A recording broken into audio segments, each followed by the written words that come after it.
Good afternoon, Liberty High, and welcome back to KLHS. I'm Cadence Breyer, and today is Tuesday, September 27th. Hey there, everyone. I'm Alex Cronin, and September is literally slipping through our fingers. That's right, Alex. I cannot believe how fast time is going by. Speaking of time, we don't have much, so let's go over our show today.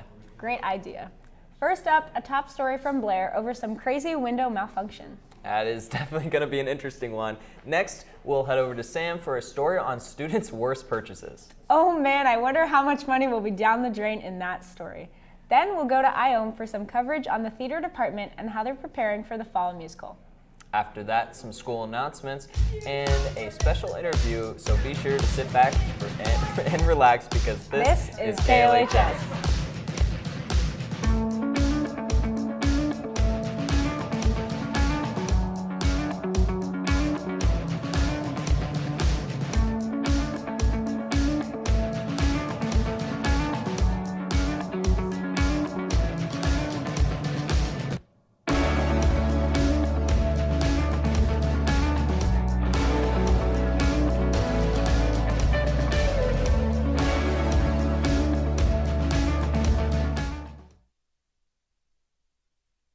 Something about some faulty windows?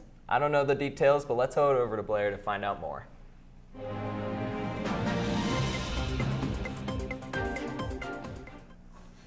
Welcome back, Jays. Happy Tuesday. Let's get into our top story for today. Ever since 2008, when they were first released, Teslas have been a huge area of interest for many car owners. But the completely electric cars have been experiencing some problems lately. So far, Tesla has recalled over 1 million cars, the problem lying within the window mechanisms, with a malfunction that could harm both drivers and passengers. The National Highway Traffic Safety Administration acknowledged the recall early last week. According to Tesla, the software problem is causing many vehicles' windows, automatic reversal systems to fail. Usually, when you obstruct an automatic window mid-roll, the glass stops moving or reverses. For many Tesla drivers, however, the obstruction recognition isn't working. As a result, quote, a closing window may exert excessive force by pinching a driver or passenger before retracting. The NHTSA's acknowledgement reads, after finding the problem in August, Tesla employees spent the next few weeks testing the problem before notifying the NHTSA. So far, there have been no claims of injury or deaths related to the faulty windows. That's all I have for you today, Jays. This is Blair Baymiller signing off for KLHS. Have a great rest of your day. Thank you, Blair. I can't believe some broken windows caused that mess. Me either, Alex. That truly shows that a small issue can cause a big mess. You're totally right there, Cadence. Moving on, let's go to some school announcements. First up, I would like to introduce you all to Matilda the Teapot. She is our curator of the Fishbowl Tea Library. The library is hosting some Connect 30s for this in October, and they are on the hunt for some small tea and coffee mug donations. If you have anything like me, you have a million laying around at home, and if you're willing to give up some of these in your collection, drop them off in the box lid in the lounge. Thank you. All of the donations are greatly appreciated. Moving on to Spirit Week this week. Today is animal print, so thank you to everyone who dressed up. We are really loving the Blue Jay spirit. Moving on to Wednesday's Spirit Day. Tomorrow for Wednesday will be Once in a Blue Moon, so wear all of your Blue Jay gear. Thursday is Mooning Over You, so find a bestie and find a matching outfit. And finally, Friday will be full moon, so wear all white to school in the football game that will be 7 at home against Staley. Moving on to our raffle winners for the Blue Jay leadership team. The following students can get their free donuts this Friday, September 30th at 7:30 outside the counselor's office. Bianca Jackson, Elena Smith, Frankie Fuentes, and Nico Vargas. Congratulations, and remember to grab those this Friday. And finally, our last announcement for the day, come show out to the Liberty versus Liberty North volleyball game tonight at home. It will take place at 6:30, and please wear pink to support breast cancer awareness. If you cannot make it tonight, no worries, you can tune into our live stream here on KLHS because our very own Alex Kernan and Garrett Struer will be commentating. Thank you for sticking with us. I know that announcements aren't as entertaining. Speaking of entertainment, we got a super interesting story from Sam. You know how we all buy silly things sometimes? Well, Sam is collecting the worst purchases made by students at the school. Let's cut to it. What's going on, Jays? This is Sam Bruceman reporting from KLHS. We've all bought some pretty dumb things in our lives, and today we're going to be interviewing some LHS students to see what their worst purchase was. Let's cut to it. I'd really have to say probably spending about $400 on this mobile video game called Marvel Contest of Champions. Got Dr. Doom as a 6-star. I got Hercules, so. My brother had told me to buy these shoes off of StockX, and I bought them, and they were not good shoes. They were dingy. Like, it looked like someone had wore them multiple times. They were dirty too. I didn't like them. Probably this bag of Twizzlers right here. I don't think I have a worse purchase, but I definitely have the stupidest purchase. And I bought like this mannequin head from like a retail store with googly eyes on it. I spent $434 on some Jordan 4s and they got stole the same day. The worst purchase I've ever made was spending a bunch of V-Bucks on Fortnite, and I don't even play it anymore. When I was in elementary school, I spent like $100 on like some weird Shopkins tiny mall thing, and then like a week later, I never touched it again, and now it's sitting in my closet with dust on it probably. Hopefully you all learned a lesson today about smart spending. From KLHS, this has been Sam Bruceman, signing out. Thank you, Sam. I've definitely bought some stupid things in my time. Me too, but I can't say I've ever bought a $400 phone app.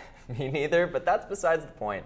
Iomer's reporting on the theater department, the department's fall musical coming up. I know, I heard about that and wonder how it's going. Let's head to Iom.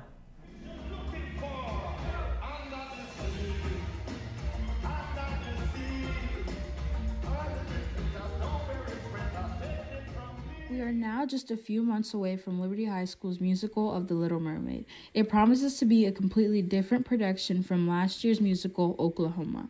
The musical tells the story of a mermaid named Ariel who has hopes of becoming a human to be with her true love. The cast is currently in rehearsal, so I was able to chat with the performers who are playing the parts, Ariel and Prince Eric. Well, after I didn't get called back, I was like, I hope everything is fine.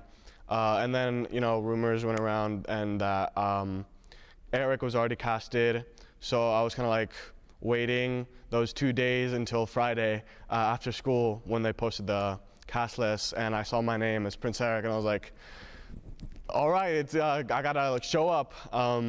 It was cool. It was exciting. Nearly the entire performing arts department is involved in this production. Students from theater, speech and debate, choir, orchestra, and band, ranging from freshmen to seniors, are all involved. Along with an entire new group of students, there have been new additions to the theater department.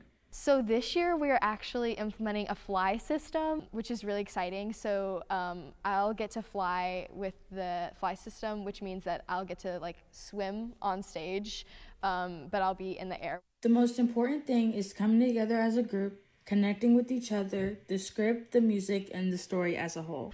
My goal through this entire process is just to have a really good show and to create like a really good environment with our cast and just to have a lot of fun. Everyone should go watch it, young and old. It's going to be a great show. Hopefully we're going to get everything together. It's going to be great. And this show is honestly meant for anyone. The Little Mermaid's kind of a classic story, so it's really good for kids to all ages. So young to old, please come see the show. Liberty High School's presentation of The Little Mermaid is happening November 10th through November 12th at 7 p.m. The musical will be taking place in Liberty High School's PAC.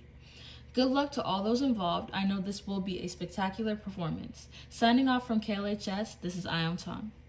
Before we get to the end of the show, let's talk about some weather. A hurricane is headed towards Florida. Actually, it's already there, and we have a KLHS alum who just evacuated the Tampa Bay area. Everyone, please welcome Taylor Quinn. So, Taylor, how scary was it to leave Florida? It wasn't that scary because I didn't really see the worst of it yet, but it was very stressful getting a ticket to fly out because everyone was getting a ticket at the same time as me. So I was stressed about that, but I made it home safely and everything is totally fine. So when do you think you'll be able to head back? I think I'll be back by next Monday. Hopefully the damage isn't too bad. So I think it'll be next Monday. Thank you, Taylor, and I hope you can get home safely. All right, thank you. Our show is coming to an end, so can everyone please stand for the pledge?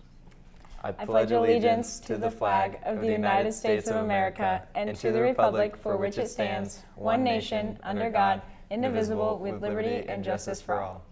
We'd like to thank all of our directors, on-air staff, and all of our behind-the-scenes production crew. For KLHS, I'm Alex Cronin. And I'm Cadence Brower. Have a terrific Tuesday, Jays.